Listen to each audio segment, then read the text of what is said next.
BrainWave Drawing is drawing out from the mind, from the very place and perception of thought and ideas. It's getting to the very kernel before thought becomes experience.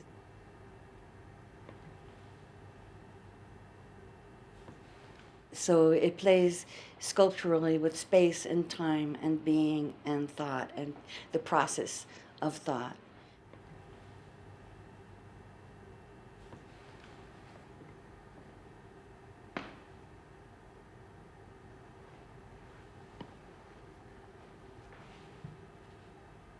I think it's a kind of an imprinting. One became sort of imprinted and began to converge with the other.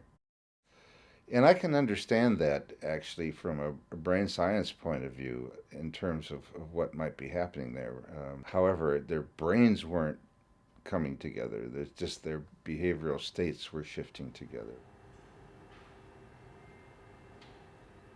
On the left here is a computer screen, and these will show your brain waves separately. The person in the left seat, Ezra, you're in red, and Rio in the right seat, your squiggly line is the green. Mm-hmm. When those are combined together, the left makes a horizontal motion on the squiggly line, and the right makes a vertical. The combination makes the somewhat circular squiggle there on the screen. The computer screen is then duplicated over on the video screen that's overlaid on your faces. If you say, okay, try and make this into a circle, then you're giving them a task, and they're doing biofeedback because they're looking at the screen and they're telling their brain what to do to make it control it. If they're just trying to create an interesting configuration or to work together to create something visual, then it can be considered perhaps as art. The brain sort of, in a sense, making an abstract electrophysiological art.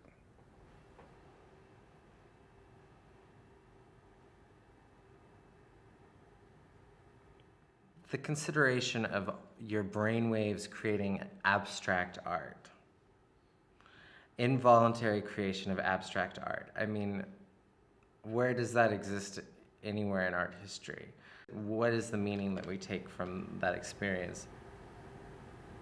To me, the visual medium almost, and the whole picture created between the two people's thoughts almost helps to just keep the participant in focus.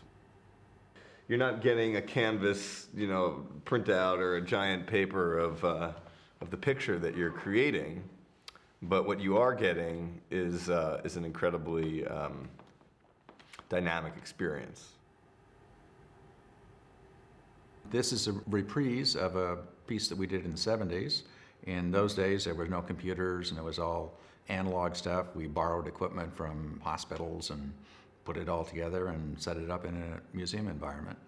Nina was looking for how do we get the social aspect of a couple of people to create an image. And two people painting with a brush is one thing, but that's really two separate things.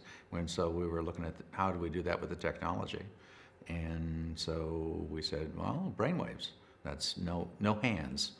And so how do you do that? Well, we had to go out and borrow some equipment. It didn't exist in the commercial marketplace like that. So basically Nina had the ideas and I said, okay, what technology can we use to put that together? It stems from the work that I did at Cornell, where I observed people interacting with my works, with my sculptures, in ways that ultimately deconstructed them. And what fascinated me was how they interacted with the work, how they brought people with them who hadn't seen it, and they told people how they experienced it. And what I realized was that I was very interested in behavioral process of works, of creating something, putting it out for the public, and having them react and interact with it, and observing that interaction and having that interaction be a part of the work itself.